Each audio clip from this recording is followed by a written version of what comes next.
wa rahmatullahi wa barakatuh donc seen Avenir TV ñu ngi leen di nuyu internet yëpp information yi fi ñëw tey ñu ànd ci Soxna Fatima asalaamaaleykum wa rahmatullah. waaleykum salaam wa rahmatullah Oustaz Seye maa ngi lay nuyu bu baax di la ziar di nuyu waa Avenir TV yëpp di ziar seen téléspectateurs yi di ñëw rek aussi di wax les informations yi jeudi tey le 29 septembre 2022 ñu ngi dégg ne suba incha allah bésu àjjuma bi am na marche bu waa ñi nga xam ne ñoo ànd ak waa nitu dëgg yi ñoom Abdou Karim Gueye ak Cheikh Omar Diane pour seen libération donc marche suba am na incha allah na ko ñëpp xam di wax tamit ne dégg nañ ne aussi amnistie ñu ngi koy waaj ci nga xam ne mooy Karim Wade ak Khalifa Sall tamit boobu information du jour la di wax tamit rek ne Khalifa Sall il paraît que moom tamit dañ ko def mandat de dépôt voilà.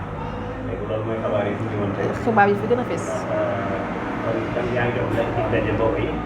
bientôt incha allah ci seen Avenir TV. waaleykum salaam wa rahmatulah.